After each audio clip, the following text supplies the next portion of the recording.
I met this girl when I was 10 years old. And what I love most, she had so much soul. Hey everybody, it's Old School Heart back with another video for you guys. I missed you. I hope you guys had a fabulous week. I know that I'm having a great week and I'm so glad that you guys are here. Thanks so much for joining me. So today's video is going to be a review video. I have not done a review video in quite some time. And so I'm excited to be doing one with you guys today. Please hit that share button. Please share this video. I think you guys are going to love it. Please thumbs up this video. And if you are not a subscriber after watching this video here, then there's a problem. So let's just get into it. Today we are reviewing Tyler Perry's Netflix movie, A Fall from Grace.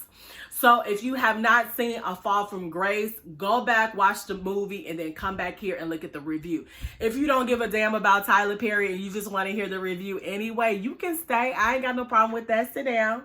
You can stay. So let's just get into it. So this movie stars Tyler Perry, as always. Tyler Perry is going to be in all of his damn movies, no matter what. It also stars Brescia Webb.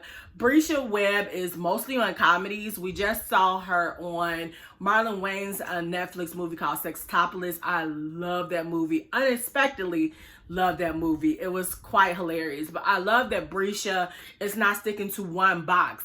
That's a smart move, Brescia. I love that you're doing that. That way they can't place you just in comedy. You can rotate your butt anywhere. So I love her. We have Phylicia Rashad. She's everybody's TV mom, everybody's sweetheart. We love Phylicia Rashad. She plays Sarah in this movie.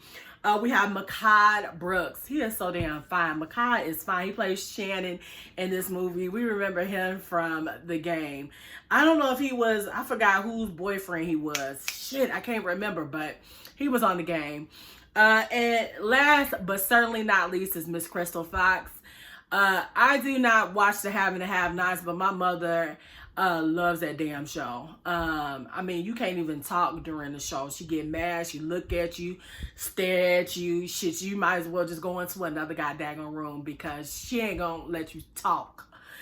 So Crystal Fox is in The Have and the Have-Nots, but if you are an 80s baby like me, you know Crystal Fox from In the Heat of the Night.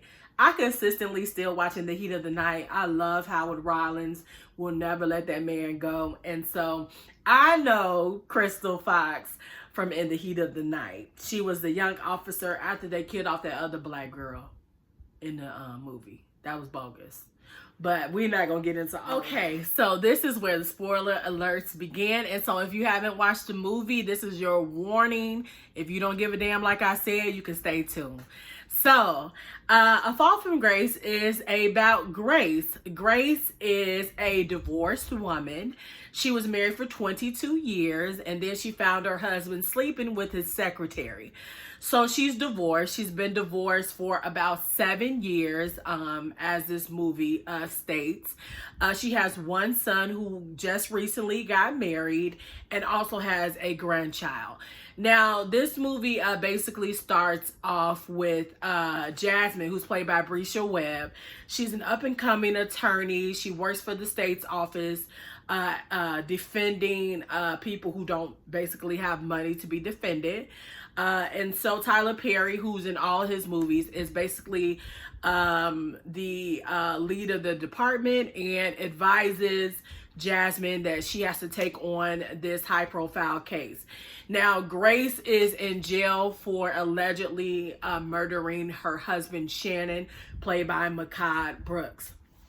So basically, the premise of this is basically Jasmine is a up-and-coming lawyer who basically is told that she must do plea deals. That's her job at the moment. And we all know if we're new to the field, we basically are the flunkies. We're basically told what to do. We do it. We try to get the job done until we get to a place where we have a lot more freedom. And so Tyler Perry is the lead person in the department. He tells her to go speak to Grace and let her know to do the plea deal. They have enough evidence. She's confessed. And so just do the plea deal. Once she gets there, she sees Grace. Grace is very meek, very mild, very sweet. And she has a certain suspicion that there's more to the story than what Grace is willing to share at the moment. Now she's having dinner with her co-workers. The male co-worker, who I have no idea who he is, basically just says, hey, I'm looking over this case. Grace hasn't hurt a fly. She bakes cookies. She volunteers. She goes to church. She has a great job. She had a great job. And so you need to look further into this. And Jasmine's like, look, y'all already know what my job is. I get plea deals like I'm supposed to. I'm not doing anything that I'm not supposed to do. The next day, Grace's son meets Jasmine at her office, and he's like, do not let my mother do this. There's more to this story than what you think. Do not let my mother just take a plea deal and just be sent to jail. So basically, Jasmine tries to see about getting her a reduced sentence, because the reality is Grace hasn't done anything before. And so she thinks that it's going to happen, but in reality, they're saying death sentence. And so, not death sentence, they're saying life in jail. And Jasmine's like, oh my God, why would it have to go that far? And that's what he's offering. And so she goes back, she tells Grace. And Grace begins to cry, and that signals Jasmine into, there's more to this story than what she knows. There's more to this life than what she knows, and she wants to dig deeper into it. And the more deeper she gets into it, the more inconsistencies there are. So she actually kind of sneaks around and goes to find more information. She goes to talk to Sarah. Sarah is played by Felicia Rashad. Sarah tells her, this is pretty much, I feel like, all my fault, because I'm the one who told her to go out and to enjoy life and to not give up on herself, to live her best life, to enjoy new adventures as a single woman. Because what I was finding out is that Grace was falling into a deep hole, a deep depression, a mundane lifestyle, and I didn't want that for her. And so she tells her that, she encouraged her to go out and meet somebody, and it encouraged a relationship that ended up to be terrible. Jasmine's job is still to get a plea deal, but she wants more information. And so Grace is like, I kind of heard that she was talking to Sarah. I heard what you was doing. And so Jasmine's like, look, just tell me the rest of this story. And, I don't know. Maybe I can help you. Maybe I can't. But I need to know what's going on here. And so Grace tells her the story of meeting Shannon, who's played by Mehcad Brooks. She met Shannon at an art gallery that she was encouraged to go to by Sarah. At the art gallery, there's everything there that Grace is interested in. And so there's this attractive man. He's paying her attention. She's an older woman. He's the one who has produced all of these great things in this gallery. And so she's intrigued. The next day, he sends flowers to her. He pursues her. He finishes her sentences. And she's just like, man, this is just too good to be true. He knows too much about me. He knows how to be comfortable with me. And I'm lonely. I haven't had anybody. And this is all too much, and she's telling Sarah this, and Sarah's basically encouraging her to continue on, that this seems like a great thing for her and her love life. And so she does do that, even though she is kind of reluctant.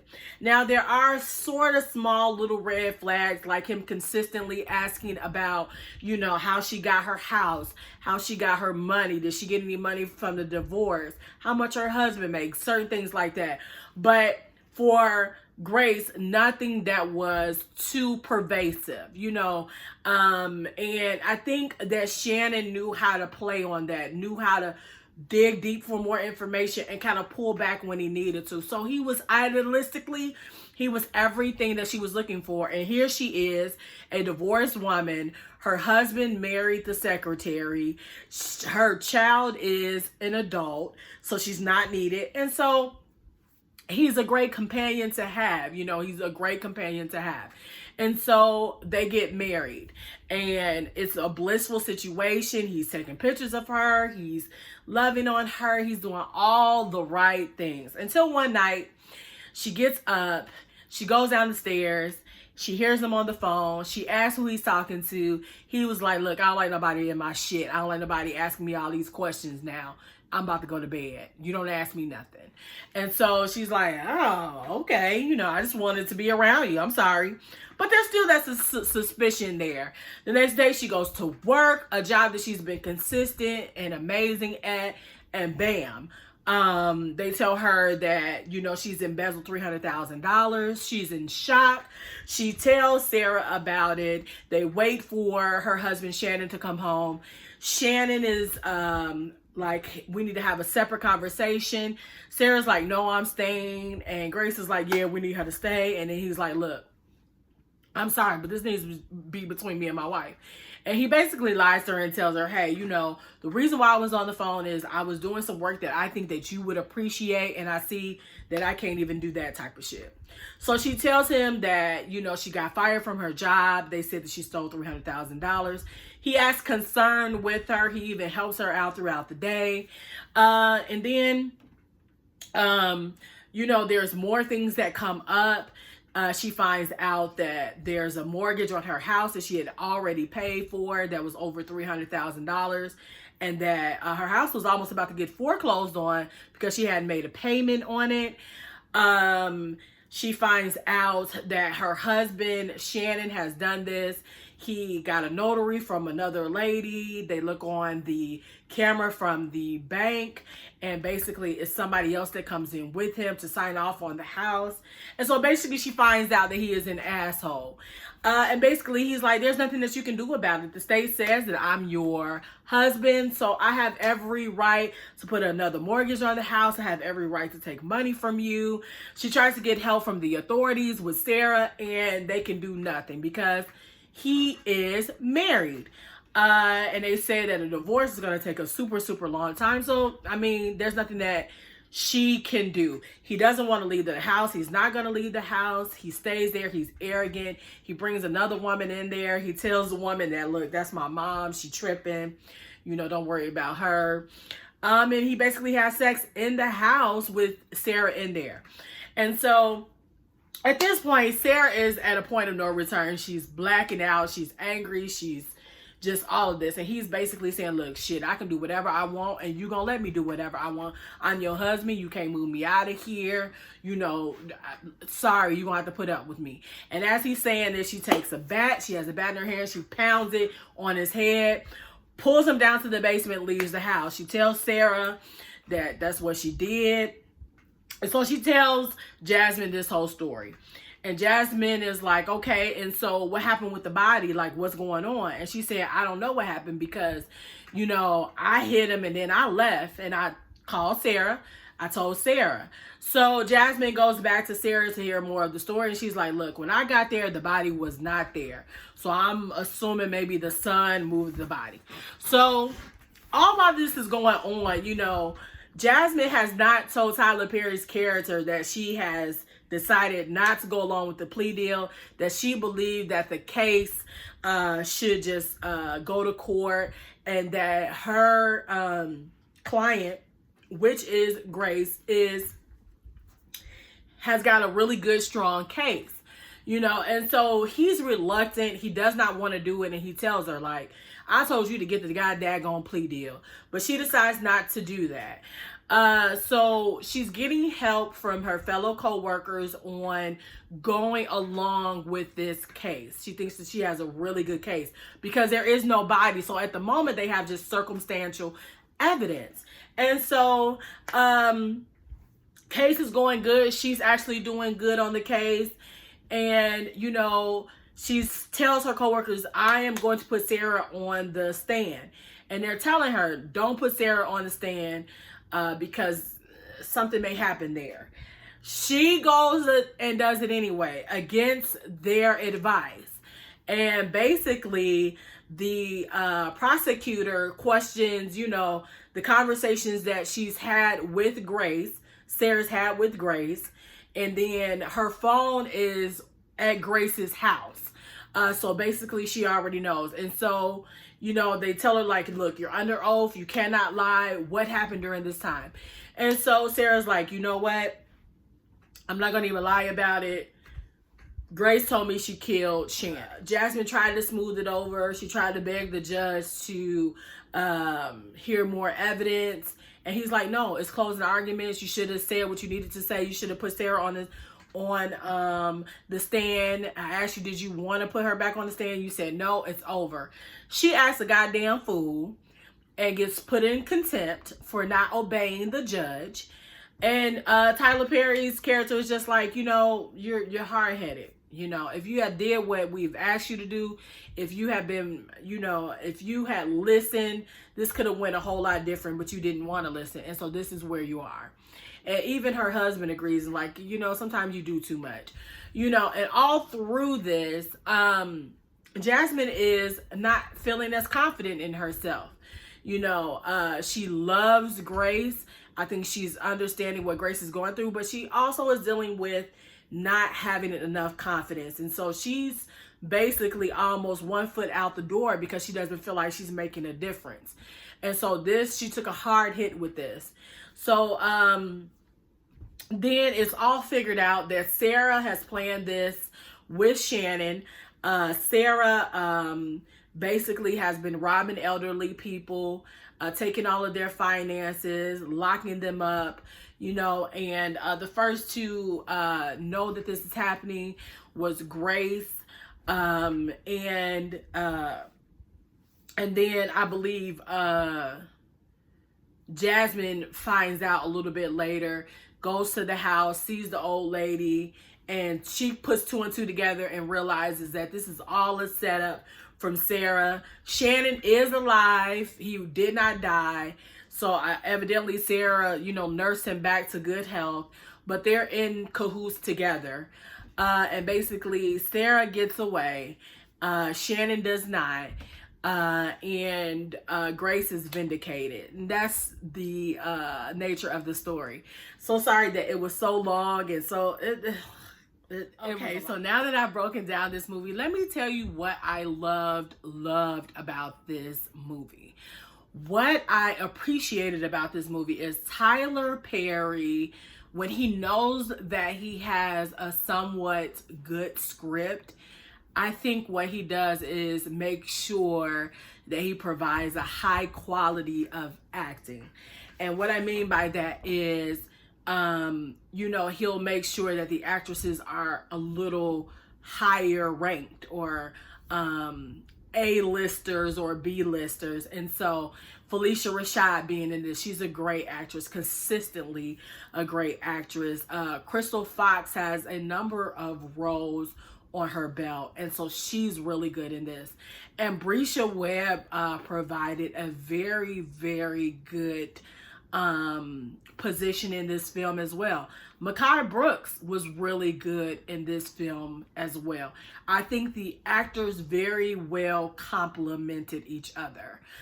He's done that on a couple of roles, like he did that on The Family That Prays. When he knows something that's good, he'll get people like Alfre Woodard. He'll get people like Taraji P. Henson. He'll get Sanaa Lathan for stuff like that. Madea's Family Reunion, he'll do the same. He got, you know, Boris Kodjoe in that. He had Blair Underwood, Lynn Whitfield. Those are really high caliber actors, black actors. And so I appreciated the actress he got in this. I also really enjoy the topic of aging and the process of aging, and how basically, you know, if you're not careful, how you can fall into a state of mundane living. That was one of the things that I definitely got from this movie. And I kind of talked about this when I did the video on Oprah and Gayle doesn't like being called auntie, because I think for them it shows that they're getting older, and nobody wants to be the old person in the room. But how important it is to embrace age, and how important it is to show women like me and younger women that it's okay to get older, that life doesn't stop. Life doesn't end. There are new things that you can do, new things that you can experience, new jobs that you can work, new business ventures, acting, modeling. I'm seeing way more older women embrace their age and find new things to do with that. And so this movie basically talks about what happens when, you know, you've been in a marriage for 20, 30 years and here you are 50, 55 years old and you have to start over again, and what that looks like and what that could create if you don't get out there and find some type of enjoyment, find purpose, and find meaning. You can end up like Grace, who's susceptible to anybody coming in her life and giving her attention. And is you'll have a whole bunch of women like me who will try desperately to hold on to youth instead of embracing what age brings, which is wisdom, which is peace, better finances, traveling, just the ability to continue to learn and do a whole bunch of other things. And so I love Tyler for bringing the discussion up, if I could say so. So those were just some of the things that I appreciated from the movie. And that's all I have to say about that. I don't have many good things to say about that, but I do want you guys to stay tuned for part 2. Part 2, I'm going to dig into some of the things that I found to be quite alarming while watching this movie. And also, I want to discuss some things that Tyler Perry has recently said. So I want you to stay tuned. There is a part 2 to this. And please share this video and like this video. And I'll see you on part 2.